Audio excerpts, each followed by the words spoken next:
Welcome back to JP's Budget Collecting and our weekly look back at the hot comics from 6 months ago. This week we're looking back at the hot comics from November 20th, 2020, and I'm recording this on May 21st, 2021. As always, I give those dates so that you know when this information is most relevant. If you watch this a couple weeks from now, things could have changed because the comic market is definitely moving rapidly right now.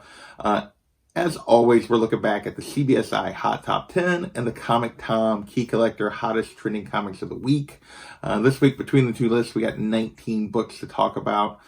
And we do this so that we understand what factors made these books hot back then, and what factors have either kept them climbing in value, had them stay pretty steady, or drop back in value, so that we all make wiser decisions when we're chasing the hot books of the moment. Or should we chase them, or should we just be patient? So let's see what we can learn this week. First up, we have A Girl Walks Home Alone at Night, #1. This is the A cover. This is basically kind of the reverse of what you normally see. Normally you get a comic that gets turned into a movie. This is a movie that got turned into a comic. A bit of a cult classic movie, got turned into a comic. So at release, it was going for $10 to $15 because there was some buzz around it.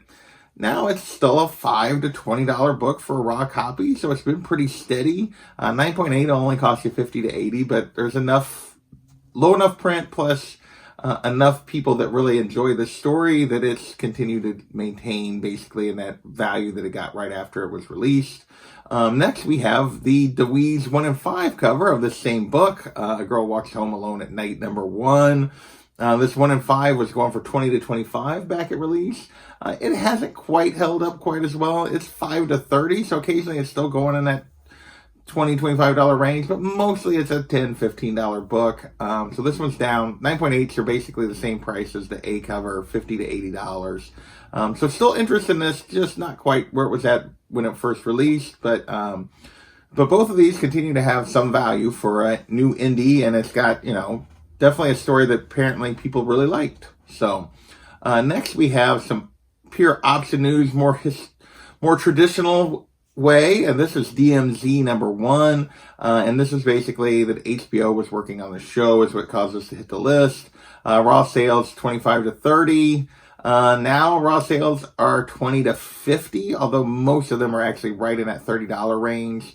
9.8s go all the way up to 2 to 250. But the vast majority of sales are for raw books. It has been pretty steady in that $30 range, with occasionally being higher, occasionally being lower. So this one's definitely been steady. You'd probably classify this as a worth it. Not necessarily a street cast, but definitely a worth it at this stage. With that, those are all our indies / option news type stuff this week. So we're going to move into covers. First up, we have Star Wars Adventures Annual 2020. This is a Nick Brokenshire 1 in 10, IG88 on the cover, and it released. This 1 in 10 was going for $60 to $75, which is a huge number for a 1 in 10. And typically Star Wars incentives do pretty well, but this one is doing really well for a 1 in 10 still, but just not what it was going at the time. It's down to a $25 to $35 book. 9.8 is only $100. So this one was definitely a bit of a trap, although that's still $35 for a 1 in 10 is really, really good typically, just not where it was at when it was first released. So next we have Something is Killing the Children, #3, the second print. This is a really cool cover. This is, as we all know, everything Something Killing the Children has been super hot. This cover is no exception. Back at release, just after release, this was going for $250 plus. Now it's a $500 to $700 book for a raw copy. 9.8s are going $1,100 to $1,300. I predicted this was straight cash back then because Something is Killing the Children and these cool covers have been straight cash. That has continued. Everything about the series is just radioactive hot. We'll see how long it lasts, but so far this book continues to have a huge following, and people really want these covers. Next, we have Bitterroot #4. This is the David Mack variant. This was had jumped up to basically $100 plus book back then. Now it's all the way down, despite the recent option news related to Bitterroot. This particular variant in this particular issue is all the way down to a $30 to $60 book, mostly sitting in that $40-ish range. So this one has definitely dropped way back. I'm not sure why it spiked so high to start with. There's been some popular covers. Most of the popular Bitterroot covers have been the movie poster homages, but this David Mack one jumped way up. Still going for really good value, just not near what it was 6 months ago. Next, we have The Recount, number 1. This is an Alan Quay limited to 250 cover.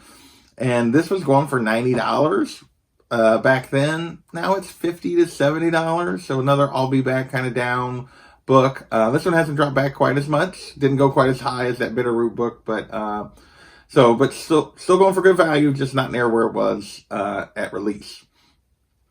With that, we're going to move into kind of some comic buzz for the week. So we got a nice distribution of a bunch of different types of books this week. Wasn't dominated by covers or Marvel or anything. We got a good buzz. So we got 3 comic buzz books. First up is Strange Academy, number 1, the 5th print. At the time, people were thinking this might be the last one. It might be like the lowest run on it. So it jumped to a $10 to $15 right out of the gate. I think they actually did make another print after this. I'm not 100% on that. But raw copies are still on the $5 to $15 range. So it's been pretty steady for raw copies. 9.8 will cost you $50 to $70. So significantly less than like a first print will cost you, but still running, double, triple rate of cover for, a 5th printing, not that far later. So still some value here, but just not a lot. It's been, like I said, it's been pretty steady. Next, we have Black Panther number 7. This is the first appearance of Zinzi. And this had everything to do with basically this run coming back. It had kind of been suspended during the pandemic and stuff, and they were coming back to finish it, and this character was apparently important. But this was only, they put it on the list. This is one of those where Tom and Key Collector put on the list because there was 1,000% increase in sales, but it was still going for just cover price. It was going for $4 to $5. Now it's a $5 to $15 book, so I think technically it's up, but not going for any kind of big value in any way. I know this whole run has come to an end or is about to, because they are relaunching Black Panther again. So, but yeah, this one continues to have a little bit of value, small key kind of value. We'll see where it goes. Next, we have Marvel Spotlight, number 9, the first appearance of Mr. E. And this basically had a completely to do with a retcon related to this character. This character had only ever appeared once in this book until Donny Cates decided to reach back and retcon him to have some connection to Null. Back then, this had jumped up to a $25 book. 9.6 sold for $100. And I thought this was a big old trap. Really hasn't been a huge trap. It's still going $10 to $25, so it's down. 9.6s are still right in that same range, 90 to 150, so around $100. So, but there's only a couple of those sales. Vast majority have been raw copies. So it's down a little bit, but it definitely didn't turn into the trap I thought it was going to be. There's still some interest here. We'll see how long this continues to last, though, with Cates moving away from Venom. If anybody else is going to use this character, I kind of still have my doubts that this isn't just going to keep creeping down, but we'll see. Next, we're going to move into some DC movie and TV news. First up, we have Wonder Woman number 1 from the Volume 2 relaunch in 1987, the great George Perez run. Back then, this was going for $20 raw, 9.8s were hitting $150. Now it's still going for $5 to $25 raw. Sorry, my computer just went to sleep. 9.8s are going for $120 to $180. So this has been predicted an I'll Be Back. It's been a bit of an I'll Be Back. This had everything to do with the release of Wonder Woman 1984. Like we were getting the trailer, they confirmed that the way they were releasing it is what kind of caused us to hit the list.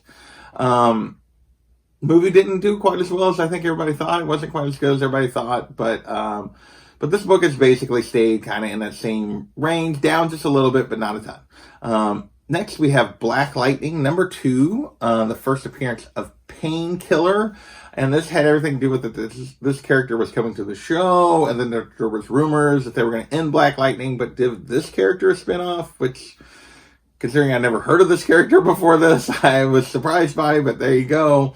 Back then, it was going for $5 to $10 for raw copies. Now it's $5 to $20, although most of them are around 10. So this is another one that's been really steady, to worth it, just maybe slightly more than what it was going back then. So don't know that as far as I know, there's no show coming with this character, but it's continued to maintain at least a little bit of value, for this small key. Next we have New Teen Titans, number 23 on the list for the second week in a row. As we talked about, this is first appearance of Blackfire, which there was rumors she was coming to the Titan show, plus first appearance of Adrian Chase, who becomes Vigilante, and that's had to also do with casting news on him coming to the Peacemaker show. So there's kind of the dual thing. Back then, raw copies were going 15 to 20, 9.8s were hitting 100. Now it's 10 to 30. 9.8s are up a little bit, 125 to 200. So it's kind of crept up just slightly. So another one that was just kind of worth it. Didn't really drop, didn't really climb much, but just kind of sat in that same range to slightly above where it was going. So a book that's done pretty well it's not really gained anything, but you haven't lost anything if you tried to grab one of these when it came out. Next, we're going to move into Marvel spec, and some of this was just pure sort of random spec.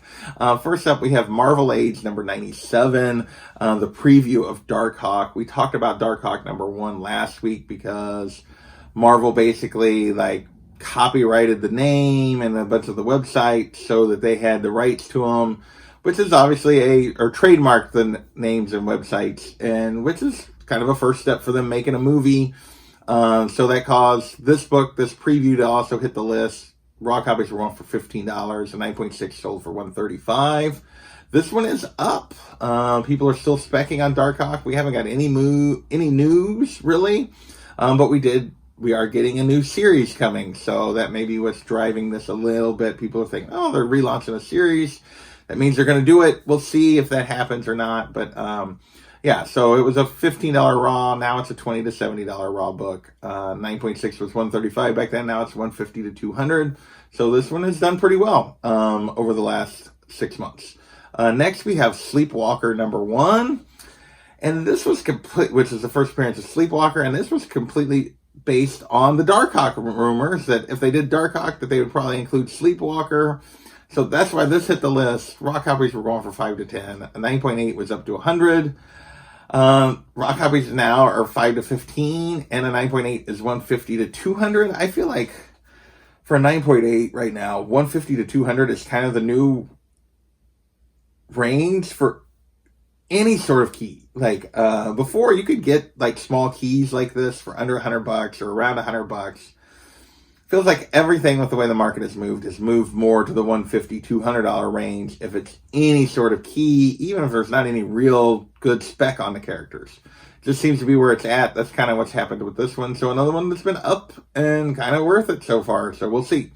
Next, we have Captain Marvel number 17, first appearance of Phyla Vell. So the other Captain Marvel 17. This is from an earlier series, the 2004 series. So not Kamala Khan related. But there were rumors that this character might be coming to Guardians 3.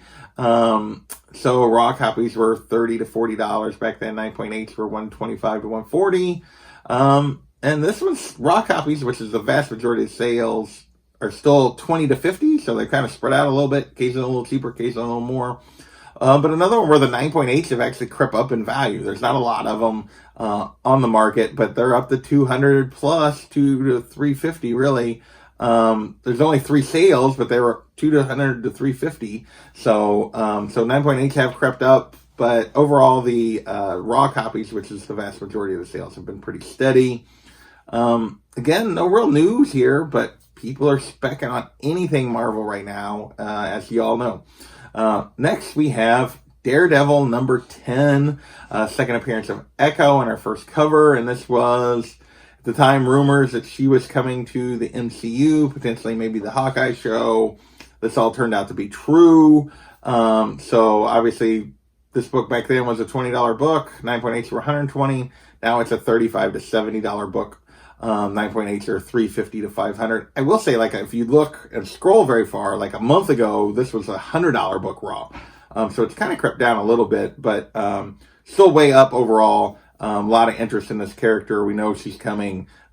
She's been cast. We know she's coming to the Hawkeye show. So a lot going on with this character. This is probably the one really good spec was the one really good spec, Marvel related. Although the others all continue to creep up too. Next, we have one Star Wars book this week.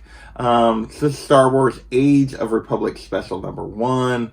This Koi Fam variant is an early appearance of Ahsoka in Marvel continuity. At the time, there was a discussion whether this was the first. I think people kind of settled on the Mace Windu, where she's in a panel. Mace Windu 5 is actually her first in Marvel continuity. Neither of them does she actually like speak or anything, so it's kind of just flashes. There's like 3 or 4 of these books where we see her, but she doesn't really play a prominent role. There's a Darth Vader book too, so I think this is the second or third one in that run in terms of timeline of when it was released. Raw copies for this back then were $60. Now they're $20 to $60. 9.8, so we're still like $350 to $375. A little bit of a tough cover to get a 9.8 in. A lot of color rub on these on the back, and then just dark colors. So this is a little bit of a tough book to get in a 9.8. So those 9.8 values are sort of inflated, but overall raw copies, which is most of the sales, are down a little bit. And last but not least is Darkwing Duck #1. And this had to do with that Disney was bringing back the show. They brought back DuckTales and did like 3 seasons. And then during that, they introduced Darkwing Duck. So they were going to do launching a new Darkwing Duck show. So that's what caused the nostalgia on this book to hit. Back then, raw copies were going for 50 plus. 9.8s were going for 300 plus.